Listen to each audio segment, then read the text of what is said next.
जय जगन्नाथ पिलाने तुम मो यूट्यूब चैनल लिबो क्लासेस को स्वागत। तो आज आम देखिए पिलाने कौन ना राज्य मंत्री परिषद तो स्टेट काउंसिल ऑफ मिनिस्टर्स। तो पिला देख देश में जमी आम राष्ट्रपति प्रधानमंत्री और केन्द्र मंत्री परिषद रही से भाई आम राज्य में देखिले राज्यपाल मुख्यमंत्री। तो आज आम जाना पिलाने राज्य मंत्री परिषद तो जमी देश राज्य राष्ट्रपति जी पावर राज्य गोटे राज्यपाल से पावर देश जन प्रधानमंत्री जी पावर राज्य गोटे राज्य सॉरी मुख्यमंत्री से पावर से भाई देश केन्द्र परिषद पाखे जहाँ जहाँ पावर अच्छी से भाई राज्य गोटे मंत्री परिषद बाहर कौन कौन सब पावर अच्छे आम देखा। देख तो प्रति राज्य में शासन परिचालन गोटे मंत्रिमंडल थाए। तो शासन प्रकृति में हाथ में ही शासन करती पे गोटे राज्य गोटे देश को मंत्री परिषद ही जेहेतु राज्यपाल होती राज्यर सांविधानिक शासन मुख्य वास्तव क्षेत्र में कार्यपाल होती मुख्यमंत्री नेतृत्व में गठित राज्यर मंत्रिमंडल मंत्री परिषद तो वास्तव में कार्यपालिका होती किए ये जो मंत्रिमंडल मंत्री परिषद ये खाली ना को मुख्य सांविधानिक मुख्य होती किए राज्यपाल कि प्रकृति अच्छी ये जो मंत्री परिषद रही से पाखे प्रकृत पावरटा रही है। तो सांविधानिक नियम अनुसार मुख्यमंत्री मंत्रिमंडल परामर्श अनुଯାयी राज्यपाल कार्य करते प्रकृति मुख्यमंत्री राज्य मंत्री परिषद जहाँ कहला राज्यपाल से ସେଇଟାକୁ ନେଇକି ସେ କାର୍ଯ୍ୟ କରନ୍ତି ଏସବୁ ପରାମର୍ଶ ଦିଅନ୍ତି। राज्यपाल ଯେତେବେଳେ ସ୍ୱେଚ୍ଛାଧୀନ କ୍ଷମତା ପ୍ରୟୋଗ କରନ୍ତି ସେ ସମୟରେ ମନ୍ତ୍ରିମଣ୍ଡଳ ଓ ମୁଖ୍ୟମନ୍ତ୍ରୀଙ୍କର ପରାମର୍ଶ ସେ ଗ୍ରହଣ କରନ୍ତି ନାହିଁ। ପରାମର୍ଶ ଗ୍ରହଣ କରିବାକୁ राज्यपाल ବାଧ୍ୟ ନୁହନ୍ତି। ଯେତେବେଳେ ତାଙ୍କର ସ୍ୱେଚ୍ଛାଧୀନ କ୍ଷମତା ଯେତେବେଳେ ସେ ଲାଗୁ କରନ୍ତି ବା ପ୍ରୟୋଗ କରନ୍ତି ସେ ସମୟରେ ସେ ଶୁଣନ୍ତି ନାହିଁ ବଟ୍ ଅଲଗା ସମୟରେ ସେ ଶୁଣନ୍ତି ବା ଶୁଣିବାକୁ ବାଧ୍ୟ ହୁଅନ୍ତି। ଆଉ मंत्रिमंडल निजुक्ति तो केमती से निजुक्ति पाती मंत्रिमंडल केमती गढ़ा होता है संविधान 164 धारा 1 मान उपधारा 1 रे अनुसार राज्यपाल मुख्यमंत्री को निजुक्ति करती। तो राज्यपाल क्या निजुक्ति दिखती ना मुख्यमंत्री को सी निजुक्ति दिखती। मुख्यमंत्री को परामर्श क्रमे मंत्रिमंडल अन्य सभ्य निजुक्ति होती तार मुख्यमंत्री परामर्श दिखती हाँ ये व्यक्ति मान को निजुक्ति दियो एवं मंत्री गुड़ से कहते। राज्य विधानमंडल सभ्य मैंने मंत्रिमंडल स्थान पाते। तो राज्य विधानमंडल जी सब सभ्य थे बर्तमान आम राज्य विधानसभा जी सब मेम्बर अच्छे से नहीं गोटे मंत्रिमंडल गठन होता है। तो मुख्यमंत्री विधानसभा निज दल निर्वाचित सदस्य मध्य मंत्री मान बाछन तो निज दल जी निर्वाचित होते सदस्य मैंने एमएलए मैंने निर्वाचित होते तो से केते जन को मंत्री बाछती। तो विधानमंडल सभ्य न थी कौन व्यक्ति मंत्री भाव नियुक्त हेले 6 मास मध्य विधानमंडल निर्वाचित होगा पड़ो। जदि किए गोटे विधानसभा मेम्बर होने सी जब मंत्री परिषद गोटे मंत्री पद पाइला कौन 6 मास मध्य निर्वाचित होगा पड़ो। जब 6 मास मध्य निर्वाचित ना मंत्री पद त्याग करा पड़ो। 6 मास मध्य नाला गोटे निर्वाचित न हो पाला कौन सदस्य न हो पाला विधानमंडल ताले से गला मंत्री परिषद गठन मुख्यमंत्री संपूर्ण क्षमता जो मंत्रिमंडल जो तैयारी करे सबुठ बेसी क्षमता क्या पाखे ना मुख्यमंत्री पाखे रही है। मंत्रिमंडल आकार कौन हम केते जन मंत्री रहिबे किए मंत्री हेबो किए मंत्री हेबे केते जन मंत्री रहिबे तो किए क्यों बाहर मंत्री रहिबे क्यों मंत्री क्यों विभाग पाइबे ये सबू निष्पत्ति किए नहीं ना मुख्यमंत्री नहीं। तो कौन केमी कितनी कौन क्या बहिष्कार कर रखा सबकि नियम अनुसार राज्य मंत्रिमंडल विधानसभा एक दशमांश रहा माने केते जन जदि आमर 147 जन आम विधानसभा अच्छा तो 147 रु तार के प्रतिशत 1 दशांश तो विधानसभा एक दशांश माने कौन 14 जन 15 जन पाखापाखि मंत्री रे जो राज्य में विधान परिषद रही से गृह मध्य मंत्री मैंने मनोनीत हो पारे एपरी गृह मनोनीत सदस्य मंत्री हो पारे। तो देखिए ओडिशा बिहार झारखंड छत्तीसगढ़ मध्यप्रदेश बहुत आदिवासी बसवास कर राज्य मान आदिवासी मान मंगल विकास जड़े मंत्री को निजुक्ति दि जाए। तो जो ओडिशा बिहार झारखंड एगुड़ी आम आदिवासी अंचल राज्य गुड़िक आमर कौन जन को सेमानकर मंगल एवं विकास में गोटे मंत्री निजुक्ति दि जाए। 2004 मसीहा जुलाई मास 7 तारिख दिन आमर संविधान संशोधन मान 21तम संविधान संशोधन आईन अनुसार राज्य मंत्री परिषद आकार विधानसभार सदस्य संख्या 15% अधिक होना। तो 2004 जो बढ़ागला 15% माने 147 जन अच्छा माने तार 15% जिते से जन ही से मंत्री माने लोक मंत्री रही पारे माने 10 जन कि 15 जन कि 20 जन एमती रही पारे तार अधिक नुह। तो तार शपथ पाठ किए करती मुख्यमंत्री और मंत्रिमंडल सदस्य मानक राज्यपाल शपथ पाठ कराती मुख्यमंत्री को जो मंत्रिमंडल को आमर राज्यपाल शपथ पाठ कराती भारतीय संविधान प्रति अनुगत रहा भारतर सार्वभौमत्व और संहति रक्षा करने को संविधान अनुसार कौन उच्चा अनुग्रह व श्रद्धा व विरक्तिर बशवर्ती न विश्वस्त भाव कर्तव्य संपादन कर मंत्री मैंने शपथ पाठ नहीं शपथ नहीं जे केमती भारतर सार्वभौमत्व रक्षा करवा संविधान अनुसार कौन କୌଣସି ମାନେ କ'ଣ ଉଚ୍ଚ ଅନୁଗ୍ରହ ବା ଏମିତି କିଛି ଖରାପ କାର୍ଯ୍ୟ ନ କରିବା, ମାନେ ଭାରତୀୟ ସମ୍ବିଧାନକୁ ମାନିବା, ଏସବୁ ଶପଥ ବାଟ ସେଗୁଡ଼ିକୁ ସେ ଶିକ୍ଷା ଦିଅନ୍ତି। ତ ତାପରେ ଆସିଲା କାର୍ଯ୍ୟକାଳ। ରାଜ୍ୟ ମନ୍ତ୍ରିମଣ୍ଡଳର କାର୍ଯ୍ୟକାଳ ହେଉଛି 5 ବର୍ଷ, କାରଣ ସେ MLA ଜଣେ କ'ଣ 5 ବର୍ଷ ପାଇଁ ହୋଇଥାଏ। ଏହି କାର୍ଯ୍ୟକାଳ ସରିବା ପୂର୍ବରୁ ମନ୍ତ୍ରିମଣ୍ଡଳ ନିଜ ଇଚ୍ଛାରେ ଇସ୍ତଫା ଦେଇପାରେ। ଯଦି ସେ ଚାହିଁଲେ ନିଜେ ଇସ୍ତଫା ଦେଇପାରିବ। ଅନାସ୍ଥା ଭୋଟରେ ହାରି ପଦଚ୍ୟୁତ ହୋଇପାରେ କିମ୍ବା ରାଜ୍ୟପାଳଙ୍କ ଦ୍ୱାରା ସେ ବରଖାସ୍ତ ମଧ୍ୟ ହୋଇପାରେ। ତ ରାଜ୍ୟପାଳ ତ ବରଖାସ୍ତ କରନ୍ତିନି, ମୁଖ୍ୟମନ୍ତ୍ରୀ ଚାହିଁଲେ ରାଜ୍ୟପାଳ କହିକି ବରଖାସ୍ତ କରାଇପାରିବେ। ତାହେଲେ ମନ୍ତ୍ରୀଙ୍କ ଇସ୍ତଫା, ମନ୍ତ୍ରୀ କେମିତି ଇସ୍ତଫା ଦିଅନ୍ତି?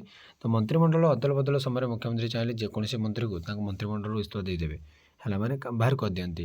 ମାନେ ଯଦି ଯେତେବେଳେ ପରିବର୍ତ୍ତନ ହେବ, ମାନେ କାହାକୁ ଅନ୍ୟ ବିଭାଗ ଦିଆଯିବ, ସେ ସମୟରେ ଜଣକୁ ମଧ୍ୟ ଇସ୍ତଫା ମାନେ କ'ଣ ବାଦ ଦେଇଦିଅନ୍ତି।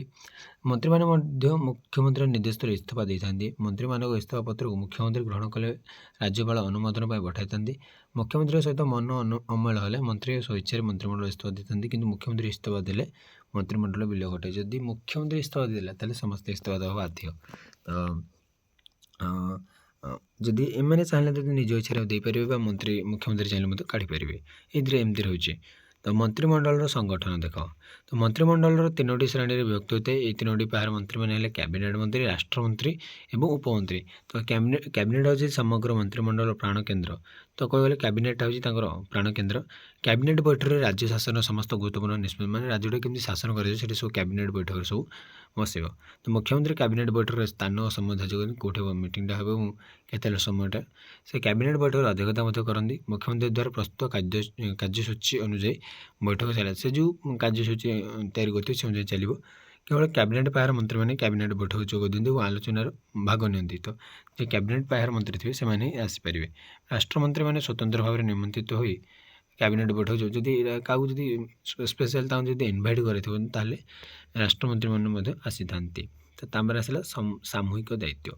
ସଂସଦୀୟ ଶାସନ ବ୍ୟବସ୍ଥାରେ ରାଜ୍ୟ ମନ୍ତ୍ରିମଣ୍ଡଳ ରାଜ୍ୟ ବିଧାନସଭା ନିକଟରେ ବ୍ୟକ୍ତିଗତ ତଥା ସାମୂହିକ ଭାବରେ ସେମାନେ ଉତ୍ତରଦାୟୀ। କାହା ନିକଟରେ? ନା ବିଧାନସଭା ନିକଟରେ। ମନ୍ତ୍ରିମଣ୍ଡଳର ସାମୂହିକ ଦାୟିତ୍ୱ କଲେ ପ୍ରତ୍ୟେକ ମନ୍ତ୍ରୀ ଓ ସମସ୍ତ ମନ୍ତ୍ରୀ ଯାହା ନିଷ୍ପତ୍ତି ନେବେ ସମସ୍ତେ ଏକତ୍ରିତ ଭାବେ ନେବେ ଏବଂ ଯାହା କହିବେ ଏକା କଥା କହିବେ। ମାନେ ଯାହା ନିଷ୍ପତ୍ତି ନେବେ ଗୋଟେ ନିଷ୍ପତ୍ତି ଏବଂ ଯାହା କହିବେ ଗୋଟେ କଥା କହିବେ। ଯେଉଁ ମନ୍ତ୍ରୀ ଭିନ୍ନ ମତ ଦିଅନ୍ତି ତାଙ୍କୁ ମନ୍ତ୍ରିମଣ୍ଡଳରୁ ଇସ୍ତଫା ଦେବାକୁ ପଡ଼ିବ। ଯଦି ଗୋଟେ ବିଷୟ ଉପରେ କଥା ଯିବ ସେ ଆଉ ଗୋଟେ ଅଲଗା କଥା କହିଲା ତାହେଲେ ତାକୁ ମନ୍ତ୍ରୀ ପଦରୁ ଇସ୍ତଫା ଦିଆଯିବ। ଭାବ, ସାମୂହିକ ଦାୟିତ୍ୱ କହିଲେ ଜଣେ ସମସ୍ତଙ୍କ ପାଇଁ ଓ ସମସ୍ତେ ଜଣଙ୍କ ପାଇଁ। ଯେମିତି ଆମର କେନ୍ଦ୍ରମନ୍ତ୍ରୀ ପରିଷଦ ରହିଛନ୍ତି, 1 ଫର୍ ଅଲ୍ ଫର୍ ୱାନ୍, ହେଲା, ଜଣେ ସମସ୍ତ ପାଇଁ, ଜଣେ ସମସ୍ତଙ୍କ ପାଇଁ, ଜଣେ ସିଏ ସମସ୍ତଙ୍କ କଥାରେ ମାନିବା ବାଧ୍ୟ ଆଉ ସମସ୍ତେ ଜଣଙ୍କ ପାଇଁ, ମାନେ କ'ଣ ସମସ୍ତେ ମିଳିମିଶି ଏଇ କରିବେ। ବାସ୍ତବରେ ସମସ୍ତ ମନ୍ତ୍ରୀ ଏକା ସାଙ୍ଗରେ ମାନେ କ'ଣ ସବୁ ସମାଧାନ କରନ୍ତି ଓ ଏକା ସାଙ୍ଗରେ ହିଁ ବୁଡ଼ନ୍ତି। ତ ମାନେ କ'ଣ ସନ୍ତରଣ କରନ୍ତି, ମାନେ ପହଁରନ୍ତି ଓ ଏକା ସାଙ୍ଗରେ ହିଁ ବୁଡ଼ନ୍ତି। ପ୍ରକୃତ କ୍ଷେତ୍ରରେ ମନ୍ତ୍ରୀ ପରିଷଦ ଦଳଗତ ଭାବରେ ଲୋକସଭାରେ ଉତ୍ତରଦାୟୀ ଅଟନ୍ତି। ଯେମିତି ମାନେ କ'ଣ ଲୋକସଭା ନୁହଁ ତ ଆମର ବିଧାନସଭାରେ ରାଜ୍ୟର। ତ ବିଧାନସଭାର ସଂଖ୍ୟାଗରିଷ୍ଠ ସମର୍ଥନ ହରାଇଲେ ମୁଖ୍ୟମନ୍ତ୍ରୀ ଓ ମନ୍ତ୍ରୀ ପରିଷଦ ଇସ୍ତଫା ଦେଉଛନ୍ତି। ତ ସାମୂହିକ ଦାୟିତ୍ୱ ନୀତିକୁ ଆଧାର କରି ମନ୍ତ୍ରିମଣ୍ଡଳ ସର୍ବସମ୍ମତ ନିଷ୍ପତ୍ତି ନେଉଥିବାରୁ ପ୍ରତି ମନ୍ତ୍ରୀ ବ୍ୟକ୍ତିଗତ ମତ ଅପେକ୍ଷା ସହମତ ବା ସର୍ବସମ୍ମତ ବିଶେଷ ଗୁରୁତ୍ୱ ଦିଅନ୍ତି। ସେମାନେ ନିଜ ମତଟା ବେଶୀ ଧ୍ୟାନ ଦେଲେ ସାରା ତାଙ୍କ ମନ୍ତ୍ରିମଣ୍ଡଳର ମତଟା ହିଁ ସେମାନେ ଡାଇରେକ୍ଟ କ'ଣ କରନ୍ତି ନିଅନ୍ତି। ସମସ୍ତେ ସେଇଟା ହିଁ ମାସିଥାନ୍ତି। ତାପରେ ଆସିଲା ମନ୍ତ୍ରିମଣ୍ଡଳର କାର୍ଯ୍ୟାବଳୀ। ତାଙ୍କ କାର୍ଯ୍ୟ କ'ଣ? ବିଲ୍ ପ୍ରସ୍ତୁତି ପ୍ରଥମ ଆସିଲା। ଦେଖ, ବିଧାନସଭାରେ ଆଇନ ପ୍ରଣୟନ ହେବା ପୂର୍ବରୁ ସମସ୍ତ ବିଲ୍ ମନ୍ତ୍ରିମଣ୍ଡଳ ଦ୍ୱାରା ଅନୁମୋଦିତ ହୋଇଥାଏ ଓ ବିଭାଗୀୟ ମନ୍ତ୍ରୀ ସେହି ବିଲ୍କୁ ବିଧାନସଭାରେ ଆଗତ କରନ୍ତି। ତ ସବୁ ମନ୍ତ୍ରୀମାନେ ଫାଷ୍ଟ ଅନୁମୋଦନ ଦେବେ, ତାପରେ ସେ ବିଭାଗର ମନେକର ଶିକ୍ଷା କ୍ଷେତ୍ର ଗୋଟେ ଆସିଲା ତାହେଲେ ଶିକ୍ଷାମନ୍ତ୍ରୀ ତାକୁ ବିଧାନସଭାରେ ଆଗତ କରିବେ। ସଂଖ୍ୟାଗରିଷ୍ଠ ସମର୍ଥନ ପାଇ ବିଧାନସଭାରେ ତା ଗୃହୀତ ହେଲା ପରେ ରାଜ୍ୟପାଳଙ୍କୁ ସ୍ୱୀକୃତି ମିଳିବା ପରେ ବିଲ୍ଟି ଆଇନ ପରିଣତ ହେବ। ତ ତାପରେ ସେଇଟା କ'ଣ ବିଧାନସଭାରେ ଗୃହୀତ ହେବ। ତାର ସମସ୍ତେ ଯଦି ସମାଧାନ ମାନେ କ'ଣ କଲେ ନା ସମର୍ଥନ ପାଇଲା, ଯଦି ବିଲ୍ଟା ସବୁ MLA ମାନେ ଯେଉଁ ଅଛନ୍ତି ସମସ୍ତେ ଯଦି ଟିକେ ସମର୍ଥନ ଜଣାଇଲେ ସେଇଟା ବିଧାନସଭାରେ ଗୃହୀତ ହେବ। ତାପରେ ରାଜ୍ୟପାଳଙ୍କ ସ୍ୱୀକୃତି ପାଇଁ ସେ ଚାଲିଯିବ। ମନ୍ତ୍ରୀମାନଙ୍କ ଦ୍ୱାରା ଆଗତ ସରକାରୀ ବିଲ୍ ବିଧାନସଭାରେ ସଂଖ୍ୟାଗରିଷ୍ଠ ସମର୍ଥନରେ ଅନୁମୋଦିତ ନ ହୋଇଗଲେ ମନ୍ତ୍ରିମଣ୍ଡଳ ଇସ୍ତଫା ଦେବେ। ତାର ଆସିଲା ପ୍ରଶାସନିକ ନୀତି ନିର୍ଦ୍ଧାରଣ। କ'ଣ ଦେଖ, ମନ୍ତ୍ରିମଣ୍ଡଳ ରାଜ୍ୟର ପ୍ରକୃତ ଶାସନକର୍ତ୍ତା। ପ୍ରକୃତରେ ଶାସନକର୍ତ୍ତା କିଏ? ଆମର କିଏ? ମନ୍ତ୍ରିମଣ୍ଡଳ। ରାଜ୍ୟ ଶାସନ ସମ୍ପର୍କିତ ସମସ୍ତ ନୀତି ମନ୍ତ୍ରିମଣ୍ଡଳ ଦ୍ୱାରା ନିର୍ଦ୍ଧାରିତ, ପ୍ରଣୀତ ଓ ଅନୁମୋଦିତ ହୋଇଥାଏ। କିନ୍ତୁ ବିଭିନ୍ନ ଦିଗରୁ ପ୍ରସ୍ତାବ ଗୁଡ଼ିକ ଆଲୋଚିତ ହୋଇ ସରକାରଙ୍କ ନୀତି ଗୁଡ଼ିକୁ ସେ ନିର୍ଦ୍ଧାରିତ କରିଥାଏ। ତ ବିଭିନ୍ନ ଦିଗରୁ ସବୁ କ'ଣ ପ୍ରସ୍ତାବ ଗୁଡ଼ିକ ଆସିଥାଏ ଏବଂ ସେ ସରକାରଙ୍କ ନୀତି ଗୁଡ଼ିକୁ ନିର୍ଦ୍ଧାରିତ କରିଥାଏ। ନୀତିଗୁଡ଼ିକୁ କାର୍ଯ୍ୟକାରୀ କରାଇବା। ପ୍ରତି ବିଭାଗ ପାଇଁ ନିର୍ଦ୍ଧାରିତ ନୀତିଗୁଡ଼ିକୁ କାର୍ଯ୍ୟକାରୀ କରାଇବା ବିଭାଗୀୟ ମନ୍ତ୍ରୀମାନଙ୍କ ଦାୟିତ୍ୱ। ତ ନିଜର ଯେଉଁ ଡିପାର୍ଟମେଣ୍ଟରେ ବା ଯିଏ ଯେଉଁ ଡିପାର୍ଟମେଣ୍ଟର ମନ୍ତ୍ରୀ ହେଇଥିବ ତ ସେ ନିଜର ସବୁ ନିର୍ଦ୍ଧାରିତ କାର୍ଯ୍ୟକାରୀ କରାଇବା ପାଇଁ ସବୁ ମନ୍ତ୍ରୀମାନଙ୍କୁ ଦାୟିତ୍ୱ ଦିଆଯାଇଥାଏ। ନିଜ ବିଭାଗର ସୁପରିଚାଳନା ପ୍ରତି ମନ୍ତ୍ରୀମାନଙ୍କର ବ୍ୟକ୍ତିଗତ ଦାୟିତ୍ୱ ଅଟେ। ମାନେ ନିଜର ବିଭାଗଟାକୁ କେମିତି ଭଲ ଭାବରେ ଚଳାଇବା, ତ ସେଇଟା ଆମେ ନିଜ ମନ୍ତ୍ରୀମାନଙ୍କର ସବୁ ଦାୟିତ୍ୱ ଅଟେ। ମନ୍ତ୍ରିପରିଷଦ ହେଉଛି ପ୍ରଶାସନର ପ୍ରାଣକେନ୍ଦ୍ର। ଯଦି ଆମେ କହିବା ତ ମନ୍ତ୍ରିପରିଷଦ ହେଉଛି ପ୍ରଶାସନର ପ୍ରାଣକେନ୍ଦ୍ର। ମନ୍ତ୍ରିପରିଷଦର ନିଷ୍ପତ୍ତି କ୍ରମେ ଓ ବିଭାଗୀୟ ମନ୍ତ୍ରୀଙ୍କ ନିର୍ଦ୍ଦେଶ କ୍ରମେ ବିଭାଗୀୟ କର୍ମକର୍ତ୍ତା ଓ କ୍ଷେତ୍ରାଧିକାରୀମାନେ ସମସ୍ତ ନିଷ୍ପତ୍ତିକୁ ସଫଳତାର ସହିତ କାର୍ଯ୍ୟକାରୀ କରାଇଥାନ୍ତି। ଛାଡ଼। ତ ତାପରେ ଆସିଲା ପିଲାମାନେ ନୂତନ ପଦବୀ ସୃଷ୍ଟି ଓ ଗୁରୁତ୍ୱପୂର୍ଣ୍ଣ ନିଯୁକ୍ତି ସମ୍ପର୍କିତ ନିଷ୍ପତ୍ତି।